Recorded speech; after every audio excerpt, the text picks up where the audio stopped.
Periyar Maniammai Institute of Science and Technology, Thanjavur. The world needs you. அனைவருக்கும் வணக்கம். நான் நந்தினி. நம்ம நாட்டுக்கும் பாகிஸ்தானுக்கும் இடையில கடுமையான மோதல் நடந்தது. நம்ம நாட்டை தாக்க முயற்சி செய்த பாகிஸ்தானோட ட்ரோன்ஸ், மிசைல்ஸ், ஏர்கிராஃப்ட்ஸ் எல்லாமே சுட்டு வீழ்த்தப்பட்டது. பாகிஸ்தானோட தாக்குதலை முறியடிச்சதுல ரஷ்யா கிட்ட இருந்து நாம வாங்கின வான்வெளி பாதுகாப்பு அமைப்பான S-400 தான் முக்கிய பங்கை வகிச்சது. இதனால தான் பாகிஸ்தானால நம்மளை தாக்க முடியவே இல்லை.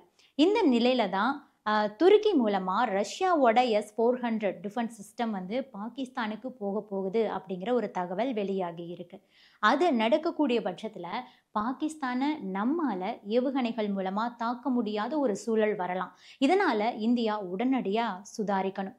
அது போக துருக்கி வழியா ரஷ்யாவோட S-400 டிஃபென்ஸ் சிஸ்டம் பாகிஸ்தானுக்கு எப்படி போகும் அப்படிங்கறத பத்தி நாம இப்போ விரிவா பார்க்கலாம்.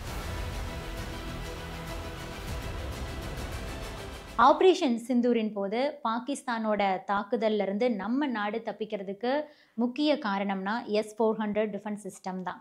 இது ரஷ்யாவோட தயாரிப்பு. நம்ம நாட்டில் இது சுதர்சன சக்ரா அப்படின்னு அழைக்கப்பட்டு வருது. பாகிஸ்தான் நம்ம நாட்டை நோக்கி ஏவின மிசைல்ஸ், ட்ரோன்கள் இது அனைத்தையுமே S-400 டிஃபென்ஸ் சிஸ்டம் இன்டர்செப்ட் பண்ணி தாக்கி அழிச்சது. ஆபரேஷன் சிந்தூர் நடவடிக்கையில அடிவாங்கினதுக்கு அப்புறமா பாகிஸ்தான் ஒரு முடிவுக்கு வந்திருக்காங்க. அதாவது ஏவுகணைகள், ட்ரோன்கள் அந்த தாக்குதல்ல இருந்தெல்லாம் தப்பிக்கிறதுக்கு ஒரு நடவடிக்கையை எடுத்துக்கிட்டு இருக்காங்க. அந்த வகையில தான் தற்போது பாகிஸ்தானுக்கு நம்ம நாடு பயன்படுத்தக்கூடிய ரஷ்ய தயாரிப்பான S-400 டிஃபென்ஸ் சிஸ்டம் கிடைக்கலாம் அப்படிங்கிற மாதிரி சொல்லப்படுது. இதுக்கு காரணம் யாரு அப்படின்னா துருக்கி, அந்த நாடு தான். ஆபரேஷன் சிந்தூர் நடவடிக்கையிலேயே பார்த்தீங்கன்னா துருக்கி நேரடியாகவே பாகிஸ்தானுக்கு தான் ஆதரவு தெரிவித்தாங்க. நம்ம நாடு மீது ட்ரோன் தாக்குதலுக்கும் உதவி பண்ணினாங்க. இதனால நம்ம நாட்டோட புதிய எதிரியாவே துருக்கி மாறி இருக்கு. இந்த மாதிரியான ஒரு சூழல்ல துருக்கி கிட்ட இருந்து ரஷ்யாவோட S-400 டிஃபென்ஸ் சிஸ்டம் பாகிஸ்தானோட கைக்கு போகலாம் அப்படின்னு சொல்லப்படுது. அதாவது துருக்கி நேட்டோ அமைப்புல இருக்காங்க. அதுல அமெரிக்காவும் இருக்கு. அது மட்டும் இல்லாம தற்போது துருக்கி அமெரிக்காவோட அவங்களுடைய உறவை பலப்படுத்தக்கூடிய முயற்சியில வேற ஈடுபட்டிருக்காங்க. தற்போது அமெரிக்கா கிட்ட இருந்து 5th ஜெனரேஷன் போர் விமானமான S-35 வாங்கறதுக்கு துருக்கி முடிவு பண்ணியிருக்காங்க. இது தொடர்பா துருக்கி அதிபர் தய்யிப் எர்டோகன் அமெரிக்க அதிபர் டொனால்ட் ட்ரம்போடு நேரடியாகவே பேசியிருக்காரு. சமீபத்தில் கனடாவில் நடந்த G7 நாடுகளுடைய உச்சி மாநாட்டில் கூட 2 பேரும் சந்திச்சு பேசிக்கிட்டாங்க. ஆனால் இதில் ஒரு சிக்கல் இருக்கு.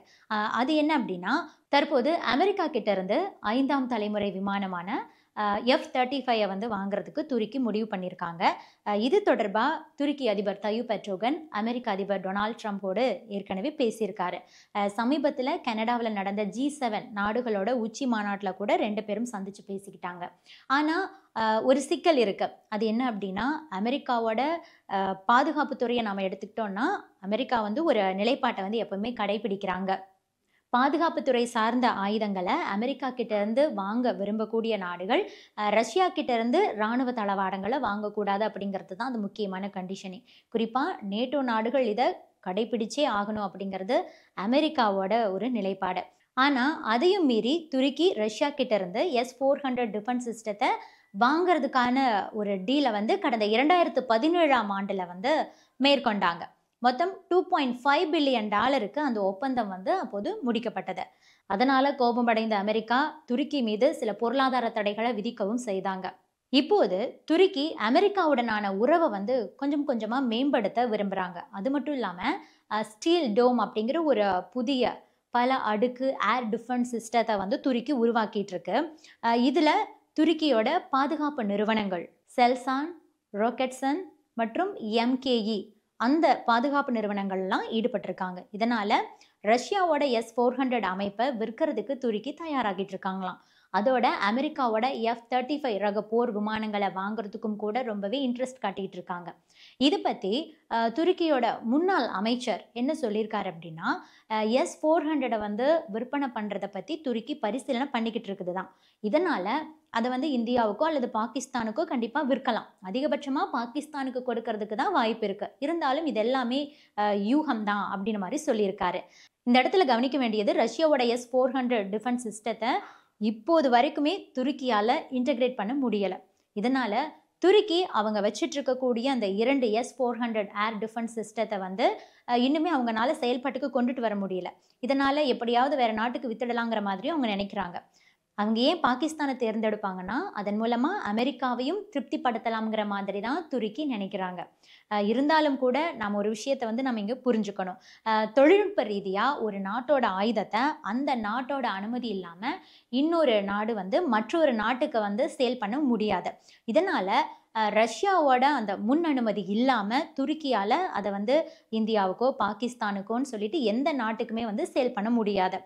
இந்தியாவுக்கு விற்பனை பண்ணினா கூட ரஷ்யா ஒரு வகையில் ஏத்துப்பாங்க. ஆனா பாகிஸ்தானுக்கு துருக்கி கொடுக்கறதுல நிறைய சிக்கல்கள் இருக்கு. ஏற்கனவே நம்ம இந்தியா S-400 ஏர் டிஃபென்ஸ் சிஸ்டத்தை வந்து பயன்படுத்திட்டு இருக்காங்க. அதுவே நம்ம எதிரியுடைய கைக்கும் போகுது அப்படின்னா கண்டிப்பா அதை இந்தியா விரும்ப மாட்டாங்க. இதனால துருக்கி பாகிஸ்தானுக்கு வழங்க நினைத்தாலும் கூட அதை நம்ம நாடு எதிர்ப்பாங்க. இதனால ரஷ்யாவும் வந்து அனுமதி மறுக்கலாம். ஏன்னா ரஷ்யாவுக்கும் நம்ம நாட்டுக்கும் நல்ல உறவு இருக்கு. பிரதமர் மோடிக்கும் ரஷ்ய அதிபர் விளாடிமிர் புட்டினுக்கும் இடையே பார்த்தீங்கன்னா ஒரு நல்ல நட்பு எப்போதுமே இருக்கு. நம்ம நாட்டோட இராணுவ தளவாடங்கள்ல 60% அதிகமா ரஷ்யாவுடைய தயாரிப்பு தான் பயன்படுத்தப்பட்டுக்கிட்டு இருக்கு. அதே மாதிரி ரஷ்யா கிட்ட இருந்து நம்ம அதிக அளவில் கச்சா எண்ணெயை வாங்கிக்கிட்டு இருக்கோம். இப்படி நட்பையும் தாண்டி பொருளாதார ரீதியா ரஷ்யாவோடு நம்ம நாடு வந்து நெருக்கம் காட்டிக்கிட்டு இருக்கு. இதனால இந்த S-400 துருக்கி நினைச்சாலும் கூட பாகிஸ்தானுக்கு விற்பனை பண்ண முடியாது அப்படிங்கிற மாதிரி தான் சொல்றாங்க நிபுணர்கள். அதுபோக பாகிஸ்தான் தற்போது நிதி நெருக்கடியில இருக்கு. சர்வதேச அமைப்புகள் கிட்டையெல்லாம் வந்து கடன் வாங்கிக்கிட்டு இருக்காங்க.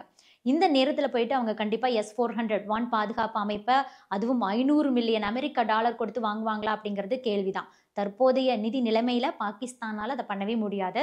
ஆனால் துருக்கி நினைச்சாங்கன்னா அவங்களுக்கு ஹெல்ப் பண்ணலாம். இதனால பாகிஸ்தான் வசம் இந்த S-400 ஏர் டிஃபென்ஸ் சிஸ்டம் போறதுல நிறைய சிக்கல்கள் இருக்கு. ரஷ்யாவோட நிலைப்பாட்டை பொறுத்து தான் அது ஃபைனலைஸ் ஆகும். சரி, ரஷ்யா இந்தியா இடையேயான அந்த S-400 டீலை நம்ம எடுத்துக்கிட்டோம்னா கடந்த 2018ஆம் ஆண்டுல நம்ம நாட்டுக்கும் ரஷ்யாவுக்கும் இடையில 5.43 பில்லியன் அமெரிக்க டாலர் மதிப்புல மொத்தம் 5 S-400 ஏவுகணை தடுப்பு சிஸ்டத்தை வாங்குறதுக்கு டீல் போடப்பட்டது. முதல் S-400 ஏவுகணை தடுப்பு சிஸ்டம் கடந்த 2021ஆம் ஆண்டு நமக்கு கிடைச்சது. தற்போது வரைக்கும் நமக்கு வந்து 3 சிஸ்டம்ஸ் வந்து கிடைச்சிருச்சு. இன்னும் 2 வரல. அதை வந்து வழங்கணும், சீக்கிரமாகவே கொடுக்கணும் அப்படிங்கிற ஒரு கோரிக்கை ரஷ்யா கிட்ட வைக்கப்பட்டுக்கிட்டு இருக்கு. இருந்தாலும் உக்ரைன் ரஷ்யா போர் காரணமா அவங்களால சொன்ன டேட்குள்ள நமக்கு வந்து டெலிவர் பண்ண முடியல.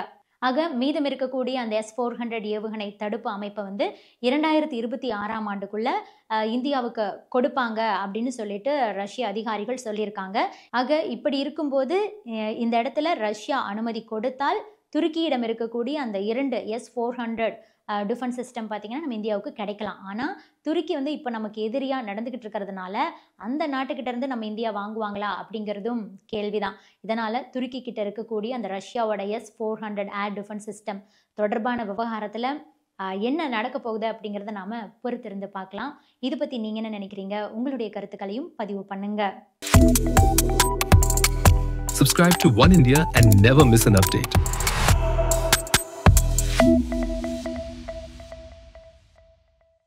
Periyar Maniammai Institute of Science and Technology, Thanjavur. The world needs you.